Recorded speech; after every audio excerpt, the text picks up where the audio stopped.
दोस्तों नमस्कार, मैं आपका दोस्त मनोज कुमार मिश्रा, एक फिलोसोफर और एस्ट्रोलॉजर। आज मैं आप सभी लोगों का अपने YouTube चैनल एस्ट्रो और वर्ल्ड पर स्वागत करता हूं। तो आज जिस टॉपिक को मैं आप लोगों के समक्ष लेकर आया हूं वो ये है कि हमारी जन्म पत्री में बृहस्पति की स्थिति क्या होती है और उससे क्या पता चलता है। तो सबसे पहले हम लोग क्या करेंगे, अपनी जन्म पत्री उठाते हैं और उसमें ये देखते हैं कि हमारा बृहस्पति किस हाउस में बैठा हुआ है।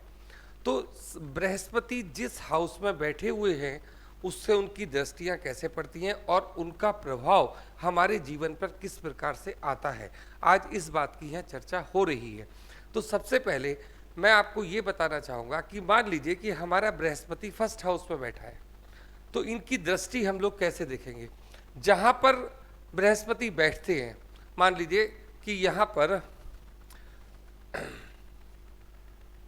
यहाँ पर हम फर्स्ट हाउस में आपका गुरु को बैठाते हैं। जैसे मान लीजिए यहाँ गुरु बैठे हैं,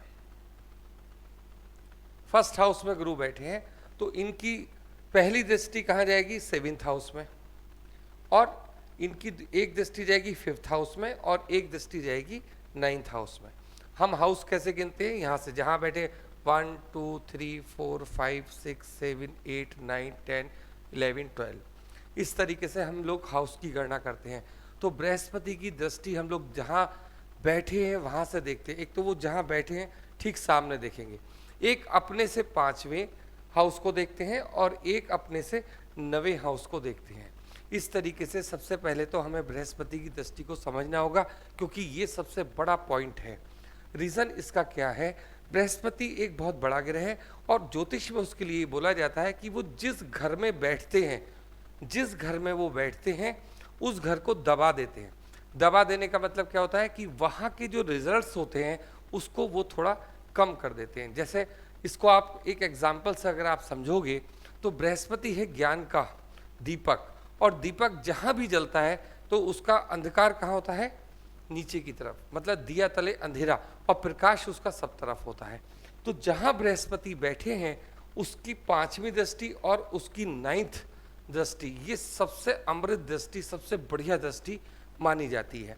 तो अगर हमें ये देखना है कि अगर हम कोई भी कार्य करते हैं, जैसे मान लीजिए हमें कोई प्रोफेशन चुनना है या हम शादी के लिए देख रहे हैं, तो वो अलग अलग उनकी दृष्टियों को हम कंसिडर करते हैं। तो यहाँ पर बात हो रही है कि अगर हम किसी प्रोफेशन में जाते हैं तो उसमें बृहस्पति हमारी किस प्रकार से मदद करते हैं, किस प्रकार से हेल्प करते हैं। तो अगर बृहस्पति फर्स्ट हाउस में बैठे हुए हैं तो उनकी दृष्टि एक तो 7th हाउस में जा रही है, छोड़ दीजिए उसको, एक जहां बृहस्पति बैठे हैं उनको भी अभी कंसिडर नहीं करेंगे, हम बात करेंगे उनकी 5वीं दृष्टि और उनकी 9th हाउस में दृष्टि। ये हमारा 5th हाउस है और ये हमारा 9th हाउस है। इन दो दृष्टियों पर हम उनकी बात करते हैं। तो जहां पर उनकी 5th मतलब ये 5वीं दृष्टि जाती है, तो ये यहाँ जा रही है किस पे, भाग्य पर। यहाँ पर 9th हाउस क्या है, भाग्य का, और ये वाला जो आपका 5th हाउस है ये हमारा 5th हाउस। इससे हम बहुत सारी चीज़ें देखते हैं। जैसे आपको कभी भी अपने बच्चों के बारे में देखना हो, लव एंड रोमांस के बारे में देखना हो, हम किस क्षेत्र में जाएंगे, हमारा जो ज्ञान है, हमारा जो विजडम है, हमारी जो नॉलेज है, वो सब कहाँ से देखते हैं, हम 5th हाउस से देखते हैं। तो अब इनकी ये दृष्टि जा रही है 5th हाउस में, तो क्या करेंगे, इस भाव के रिजल्ट्स को वो कई गुना ज़्यादा देना शुरू कर देंगे। इसी तरीके से जब इनकी दृष्टि हमारे भाग्य पर जाती है तो ये भाग्य को भी प्रकाशित कर देंगे। इस प्रकार से ये कार्य होता है। अब मान लीजिए अधिकतर प्रश्न इस समय क्या आ रहे हैं कि मेरे उसमें जन्म पत्री में अच्छा ज्योतिष बनने का योग है या नहीं। तो अगर हम इस चीज़ को कंसिडर करेंगे, देखिए केवल बृहस्पति को देखकर हम सारी बातों की गणना यहाँ नहीं कर सकते, लेकिन जब प्रश्न आया है कि क्या बृहस्पति का भी कोई रोल है अच्छा ज्योतिषाचार्य बनने के लिए, तो हाँ, उसके लिए हम इन दो दृष्टियों की बात करते हैं, एक तो इनकी 5th और एक 9th। इस प्रकार से हमारी ये सारी चर्चा होती है। तो अगर बृहस्पति मान लीजिए किसी की कुंडली में फर्स्ट हाउस में बैठे हैं तो वो क्या करेंगे, 5th हाउस को देखेंगे। और एक अच्छा ज्योतिष बनने के लिए हमें कौन कौन से हाउस चाहिए होते हैं, 2nd house, 5th house, 10th house, 11th house. ये तो वो हो गया जिसको नेम एंड फेम दोनों मिलेंगे, लेकिन ज्योतिष जुड़ा हुआ सब्जेक्ट है 8th हाउस का, और ज्योतिष जुड़ा हुआ अगर उस पर रिसर्च भी करनी है तो 12th हाउस। तो कौन कौन से हाउस ज्योतिष से जुड़े हुए, इसीलिए मैंने आपसे बोला कि किसी एक ग्रह को देखकर हम इस प्रश्न का आंसर नहीं दे सकते, लेकिन बात आती है बृहस्पति की कि वो इसमें कितना योगदान देते हैं, तो वो अपनी इन 2 दृष्टियों के द्वारा योगदान देते हैं। मान लीजिए किसी व्यक्ति का गुरु 8th हाउस में बैठा है तो उसकी दृष्टि 2nd हाउस पे भी जाएगी। अब मान लीजिए किसी का बृहस्पति 4th हाउस में बैठा है तो फ्रंट किसकी दृष्टि कहाँ जाएगी, 10th हाउस पे जाएगी।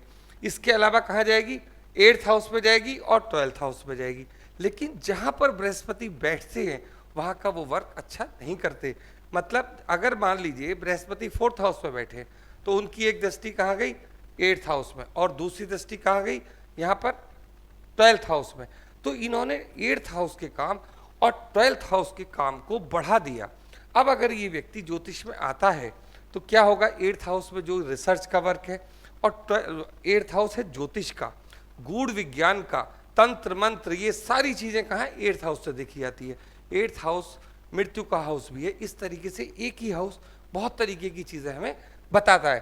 तो अब यहाँ पर बात हो रही है कि क्या 8th हाउस को जब बृहस्पति 4th हाउस में आएंगे तो देखेंगे 8th को और 12th को, तो इन दोनों घरों को ये उजागर कर देंगे। मतलब इनसे जुड़ा हुआ कोई भी कार्य जो रिसर्च से संबंधित हो या कोई गुप्त ज्ञान की चर्चा हो रही हो और बृहस्पति 4th हाउस में बैठे हो तो ये इसको बढ़ा देंगे।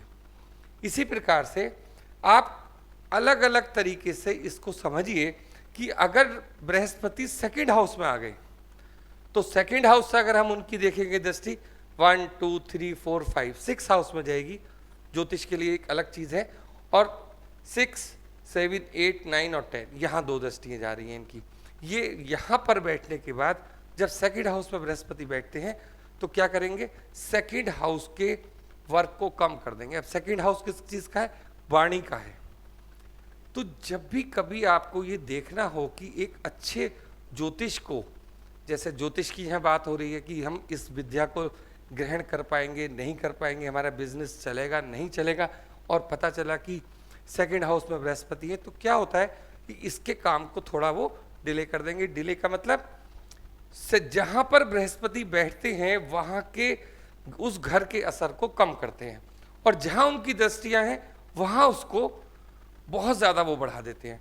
तो यहाँ पर एक अच्छे उसके लिए 1st हाउस में अगर आपका है तो 5th हाउस का अब ज्योतिष से जुड़ा हुआ कार्य है, और आप किसी को रेमेडी ना दें या उसकी कोई समस्या का निदान ना करें तो ये कैसे संभव है। 5th हाउस क्या है, आपके पास वो टैलेंट होता है, वो ज्ञान होता है जिससे कि आप कोई अगर अपनी कोई समस्या लेकर आता है तो उसका आप निदान कर सकते हैं। इस प्रकार से 5th हाउस का आना भी बहुत जरूरी है।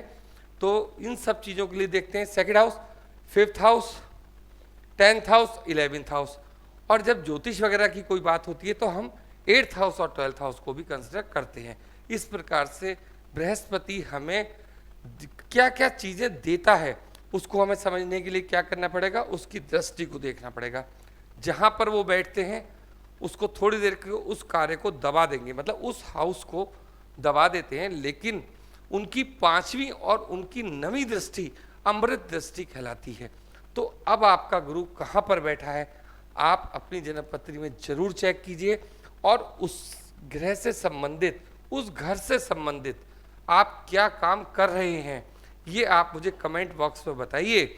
और इसके अलावा मैंने आपको जो बात बताई है, यदि वो फील्ड आपने चूज कर रखी है, चुन रखी है, तो बृहस्पति आपको हेल्प करने के लिए तैयार है। तो आज बृहस्पति के लिए इस वीडियो को यहीं अंत करता हूं, और आप सभी लोगों से कहता हूं कि अगर आपका बृहस्पति किसी भी घर में बैठा हो, और अगर आपको मेरी किसी भी बात से कुछ ऐसा लग रहा हो कि मैं इस बात को नहीं समझ पाया, तो एक बार कमेंट बॉक्स में जरूर कमेंट कीजिए, मैं आपकी समस्या का निदान करूंगा। आज के लिए इतना ही, धन्यवाद।